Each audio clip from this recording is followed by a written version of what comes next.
Welcome back to the deep dive.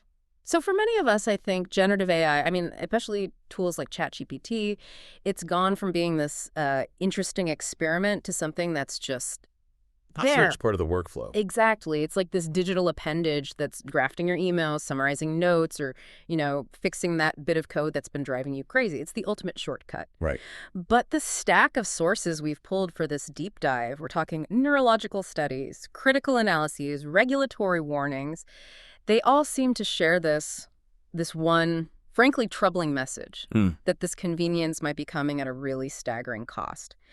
So today, we're going under the hood, exploring the arguments from experts who are saying we should limit or maybe even start using generative AI. The mission here is to distill those risks and really ask, are we trading our intellectual sovereignty for, well, just for ease of use? And what's so fascinating is that these sources signal, I think, the end of the AI honeymoon phase. The initial awe is wearing off. Yeah. And now researchers are focusing on the Asian, the structural, the cognitive consequences. The question isn't whether the tech works anymore. It's about what our reliance on it is doing to us. They warn this reliance is creating systemic risks to our minds, to professional accountability, even the environment. Okay, so let's unpack all that. Here's the roadmap for you.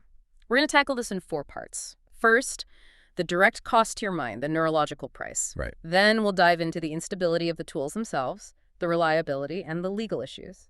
After that, we'll pivot to the bigger ethical and environmental toll. And finally, we have to talk about the most vulnerable users here, children and teens. A critical piece. So let's start with what, for me, was the most unsettling argument, this idea of a silent erosion of our own mental capacity. When we outsource the struggle of thinking, what are we actually losing? Well, we're losing the capacity for effortful thought, and that's the very engine of intellectual growth. The research here is pretty compelling. It basically says that thinking is a muscle. So when you constantly use AI to generate an outline or synthesize data or even just write a tough email, you're engaging in what's called cognitive offloading. You're bypassing the hard mental work, the work that actually builds intelligence. But wait, I mean, don't we do that all the time? We use calculators, spell check. I use a search engine probably 100 times a day. Where do the sources draw the line here? Is AI offloading really that different? It is. According to these sources, it's different in 2 really key ways. First, a calculator, say, it aids the execution of your thought. AI, on the other hand, tries to replace the generation of that thought. Ah, I see. And second, just the sheer breadth of tasks that AI can handle means you can surrender almost all your mental labor. And that just accelerates what they're calling cognitive atrophy. If you never have to wrestle with an idea, you never really own the knowledge. Which brings us to some of the hard data points. I mean, some of this was genuinely alarming, specifically that 2025 MIT study on heavy AI users. What did they actually find when they looked at their brains? Well, they found consistent underperformance in a few key areas.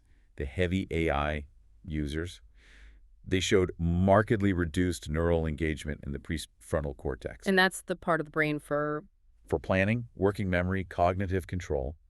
So when participants used ChatGPT to draft essays, for instance, the neural activity for, internal synthesis, it just wasn't firing like it was for the people working without it. Wow. And this is where the retention problem really comes in.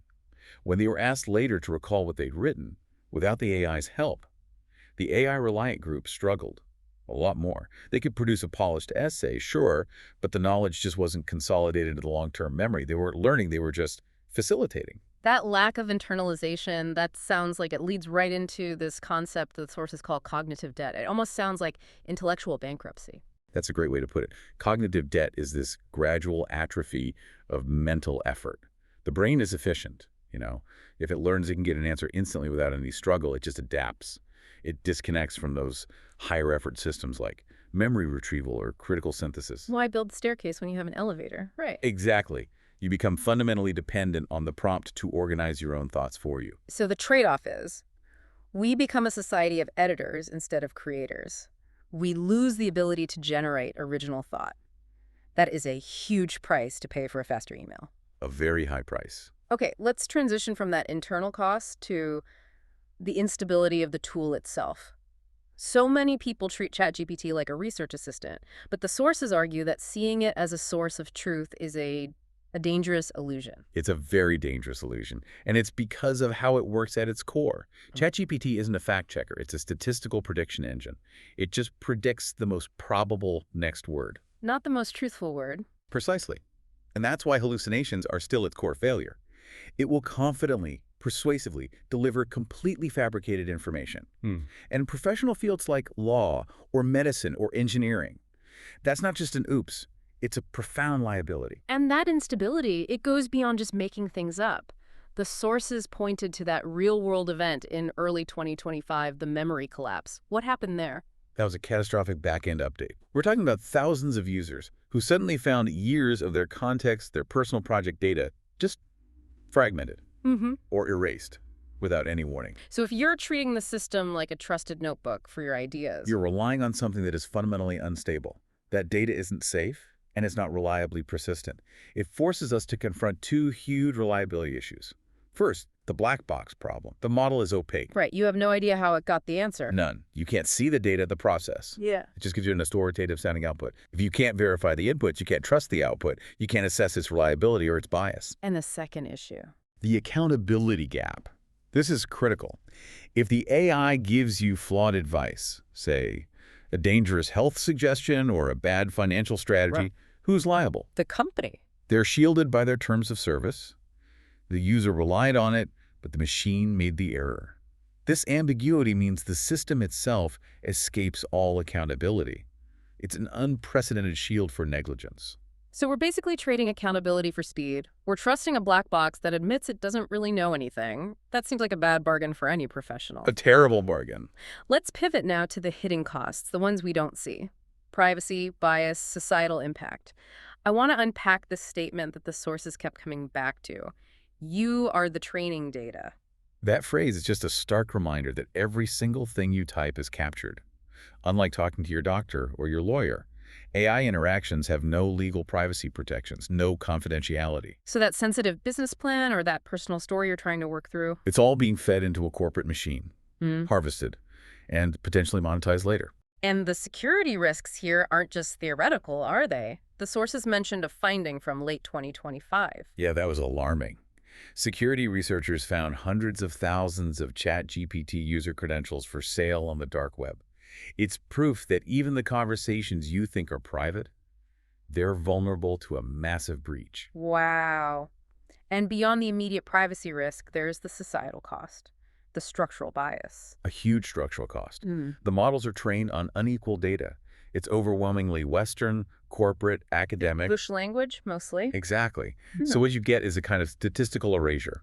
The model understands minority groups, non-Western cultures, less effectively. The output isn't just less reliable for those communities, it can be actively harmful. And the sources also pointed out that when companies try to fix this, it can create a whole different problem, what they call epistemic control. Right. Instead of getting true representation, the bias mitigation efforts often just narrow the acceptable interpretations. The model might impose a kind of sanitized, corporately approved version of history or morality. It subtly controls what you see as acceptable knowledge. And this also ties into what they call creative extraction without ownership. Yes. The AI absorbs the style, the labor, the unique voice of countless creators, including marginalized artists who are already fighting for recognition, and it does it without any attribution or compensation. It's automated exploitation, basically. Okay, before we get to the last segment on young people, we can't ignore the physical cost. This digital convenience has a staggering environmental tax. It's astonishing.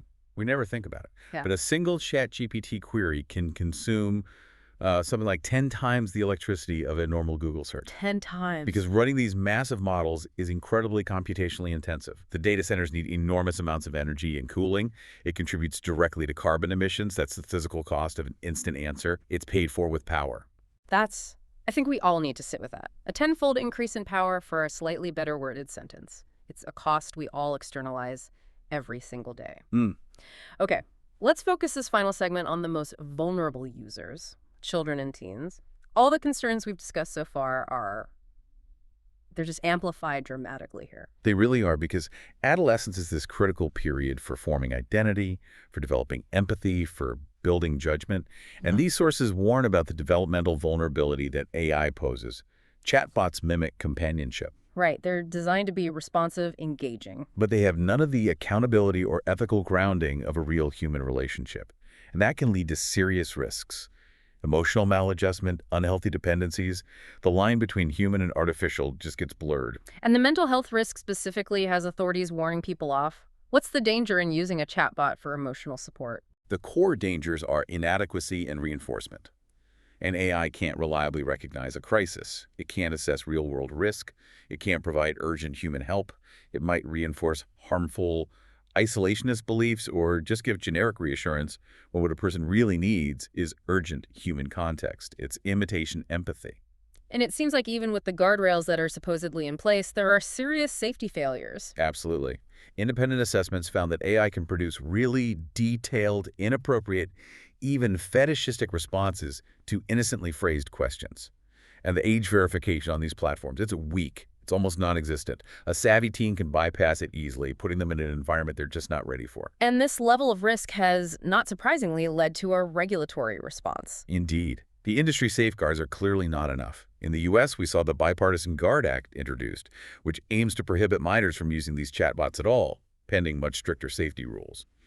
California is also passing laws to target harmful AI content for minors. The policymakers are taking this very seriously. It really just summarizes this irrational bargain we're making. We're asking minors to trust systems with the least accountability, and it's impacting their safety, their privacy, and their development at the most critical stage of their lives. So we circle back to the central tension here. The pull of generative AI is undeniable. Less effort, more speed.